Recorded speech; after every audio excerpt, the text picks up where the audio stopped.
అయ్యో హాయ్ అండి, this is Rahul. It's me Rahul. Can you SIT somewhere and talk?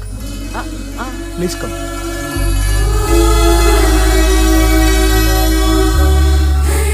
కూర్చోండి. నాన్నగారు మీ ఫోటో మరీ చూపించి చెప్పారండి. కానీ నేను మాత్రం న్యూయార్క్ నుంచి మిమ్మల్ని పెళ్లి చేసుకోవాలని ఫిక్స్ అయి వచ్చాను. నాలో ఏం చూసి అలా ఫిక్స్ అయ్యారు? ఎప్పుడూ నలుగురు బాగుండాలనుకుంటారు. ఎన్ని కష్టాలు వచ్చినా న్యాయం వైపే నిలబడతారు. ఇది చాలు కదండి ఫిక్స్ అవటానికి. నాకు మాత్రం భార్యాభర్తలు ఇద్దరు సమానం అండి. ఇది భార్య పని, ఇది భర్త పని అని అలా సపరేట్ చేయకూడదు. కలిసిమెలిసి ఉండిపోవాలనేదే నా ఆశ. ఫర్ యువర్ కైండ్ ఇన్ఫర్మేషన్, నాకు భార్యాభర్త అనే డిఫరెన్సియేషన్ లేదు. మీరు సంతోషంగా ఉంటానంటే నేను ఏదైనా చేయటానికి రెడీ.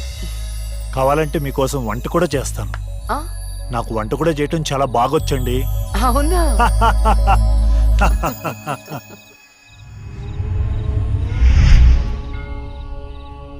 సో నా కోసం ఏమైనా చేస్తారు కదా? చేస్తాను, చెప్పండి. అంటే మీకు నేను నచ్చినట్టే. ఎస్,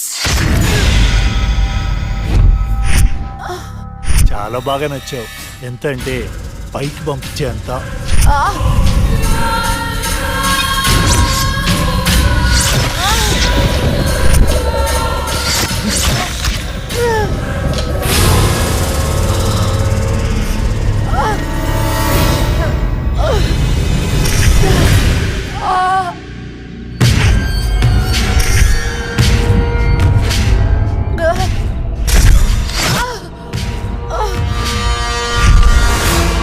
జైలుకి పంపిస్తావే?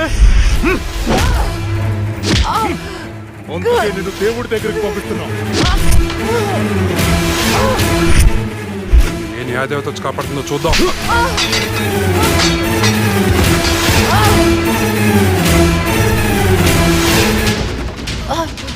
ఫస్ట్ టైం నీ విషయంలో నా జడ్జ్మెంట్ తప్పైంది.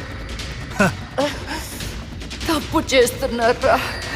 మీకు మరణ శిక్ష తప్పదు.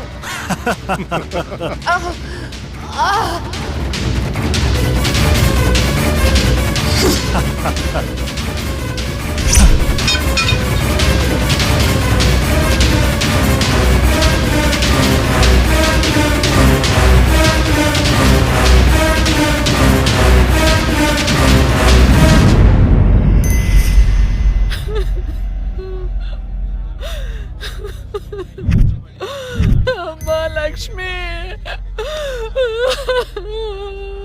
నేను అమ్మనురా. నా కోసం లేకమ్మా.